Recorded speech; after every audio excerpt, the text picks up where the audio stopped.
इस वीडियो में आज हम सीखेंगे कि ऑप्टिकल फाइबर किसे कहा जाता है। ऑप्टिकल फाइबर दरअसल हमारे पास एक कम्युनिकेशन मीडियम है।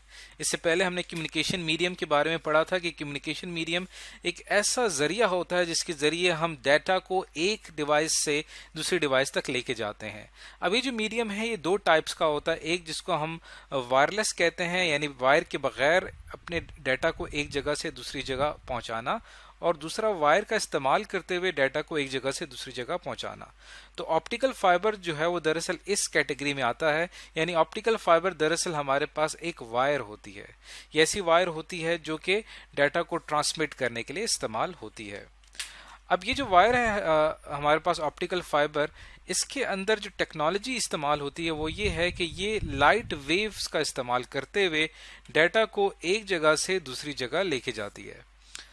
और ये जो लाइट वेव्स हैं ये ट्रेवल करती हैं एक ट्रांसपेरेंट स्ट्रैंड में। ट्रांसपेरेंट स्ट्रैंड जो है वो एक दरअसल हमारे पास एक बहुत ही बारीक बाल जितना इंसानी बाल जो होता है सर वो उसके बराबर होता है, उस तरह एक बारीक होता है। और ये बना होता है प्योर ग्लास से, यानी शीशे का ये बना होता है। और इसमें से जो है वो लाइट वेव जो है वो ट्रेवल करती है और इसकी स्पीड जो है वो काफ़ी तेज़ होती है, इसी वजह से क्योंकि लाइट की जो स्पीड है वो काफ़ी ज़्यादा फास्ट है। और इसके अंदर किसी किस्म की कोई इंटरफेरेंस, जो इलेक्ट्रोमैग्नेटिक इंटरफेरेंस जो इससे पहले हमें फेस करना पड़ रही थी कॉपर वायर में या कोएक्सियल केबल में, इलेक्ट्रोमैग्नेटिक इंटरफेरेंस की वजह से हमारा डाटा जो है वो सिग्नल जो है वो डिस्टर्ब हो जाता था। लेकिन इसमें हमारे पास कोई इंटरफेरेंस नहीं होती। जैसे कि आप देख सकते हैं कि इस पिक्चर में यहाँ पे बहुत ही थिन साइज के, बहुत ही बारीक साइज के एक ग्लास स्ट्रैंड्स आपको नजर आ रहे हैं। जैसे ये जो है ये क्या है, ये हमारे पास एक बहुत ही बारीक जो है वो एक थिन स्ट्रैंड है। अब ये जो हमारे पास थिन हेयर लाइक बिल्कुल बाल के साइज के बराबर जो स्ट्रैंड है, इसमें से लाइट वेव जो है वो ट्रेवल करती है और हमारा डाटा जो है उस लाइट वेव के जरिए एक जगह से दूसरी जगह ट्रेवल करता है। और ये ऑप्टिकल फाइबर जो है वो अप टू 50,000 कम्युनिकेशन लाइंस जो हैं उसके ज़रिए डाटा जो है वो एक जगह से दूसरी जगह ट्रांसमिट हो सकता है। और एक वक्त में ट्रिलियन बिट्स पर सेकंड, यानी इसकी जो स्पीड है इसका आप कंपैरिजन कर सकते हैं नॉर्मल कॉपर वायर से, जो कि मेगा बिट्स पर सेकंड में हमारे डाटा को एक जगह से दूसरी जगह लेके जाती है। ये जो है ट्रिलियन बिट्स पर सेकंड जो है, एक सेकंड में इतने बिट्स जो है वो ट्रेवल हो सकते हैं इस ऑप्टिकल फाइबर से। तो अब हम चलते हैं इसकी डिटेल जानते हैं। अब जैसे कि आप देख सकते हैं कि इस पिक्चर में एक ऑप्टिकल फाइबर को जो है बहुत ही डिटेल से समझाया गया है। इसके अंदर जो हमारे पास मेन जो 3 पार्ट्स होते हैं ऑप्टिकल फाइबर के, पहला पार्ट जो होता है इसका कोर कहलाता है। कोर जो होता है ये हमारे पास सेंट्रल एरिया है जहां से हमारी लाइट वेव जो है वो इसमें ट्रेवल करती है, सिग्नल को कैरी करती है और डाटा को एक जगह से ऊपर लेके जाती है। और उसके ऊपर एक लेयर होती है क्लैडिंग की, ये क्लैडिंग है और इसके सेंटर में से कोर पास हो रही है। और उस क्लैडिंग के ऊपर जो एक कोटिंग होती है जो कि हमारी इस मेन जो हमारा जो थिन स्ट्रैंड है इसको महफूज रखती है।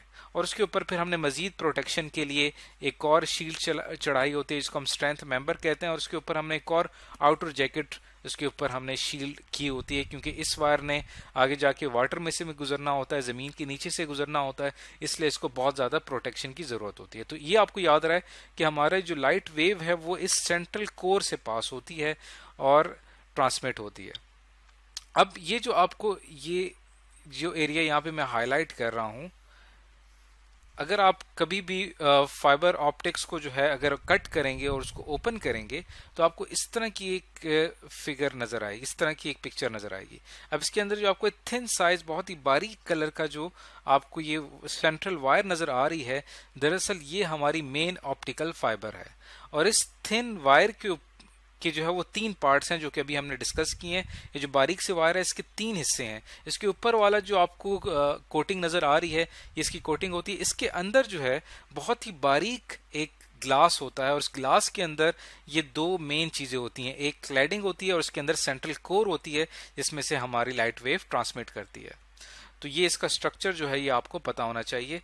तो उसके ऊपर जो है इस थिन साइज, ये जो थिन साइज हमारे पास वायर है, थिन वायर, इसके ऊपर फिर हमने जो है मजीद प्रोटेक्शन चढ़ाई होती है ताकि हम इसको महफूज कर सकें।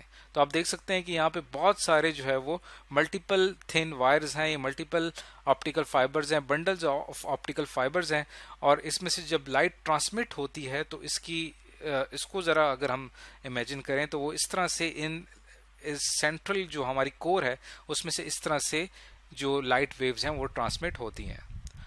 अब अगर हम बात करें इसके वर्किंग प्रिंसिपल की कि लाइट वेव्स जो हैं वो दरअसल किस तरह से डाटा को एक जगह से दूसरी जगह लेके जाती हैं, तो इसका जो वर्किंग प्रिंसिपल है इसे कहा जाता है टोटल इंटरनल रिफ्लेक्शन।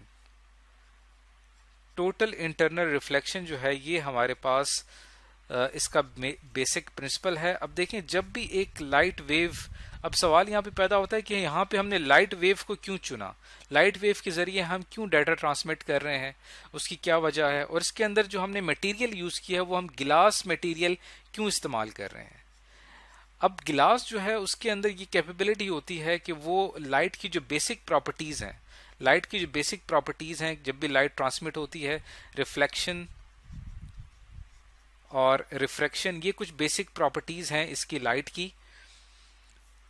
अब लाइट वेव जो है वो जब इस ग्लास में से ट्रांसमिट होती है तो वहां पे इन प्रॉपर्टीज को ऑब्जर्व किया जा सकता है, क्योंकि जब भी लाइट वेव ट्रेवल करती है तो ये दो प्रॉपर्टीज जो हैं इनको देखा जा सकता है।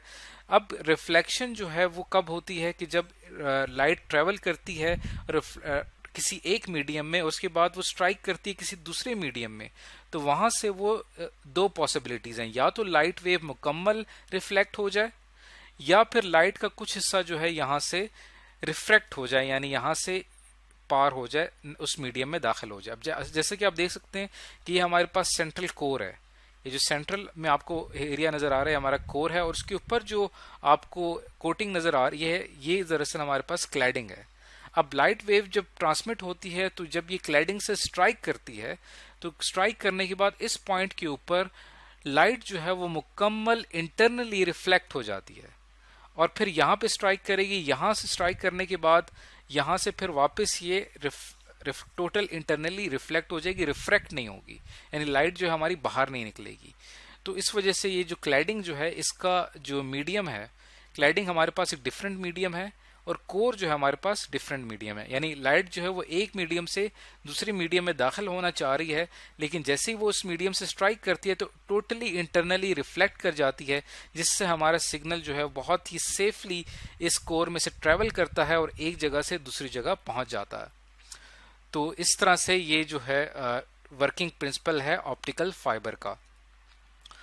तो टोटल इंटरनल रिफ्लेक्शन की जो है हमने एक जनरली इसको समझने की कोशिश की है, हम इसकी डिटेल में नहीं गए, लेकिन हमें इसका एक बेसिक आइडिया होना चाहिए कि ऑप्टिकल फाइबर जो है वो किस तरह से उसके अंदर लाइट वेव जो ट्रांसमिट होती है उसकी सेंट्रल कोर में से वो किस तरह से ट्रांसमिट होती है। तो इस वीडियो में आज हमने सीखा कि ऑप्टिकल फाइबर दरअसल है क्या, किस मकसद के लिए इस्तेमाल होती है और इसके क्या बेनिफिट्स हैं, और यह दरअसल हमारे पास एक कम्युनिकेशन मीडियम है जो कि डाटा को एक जगह से दूसरी जगह ट्रांसमिट करने के लिए इस्तेमाल होती है।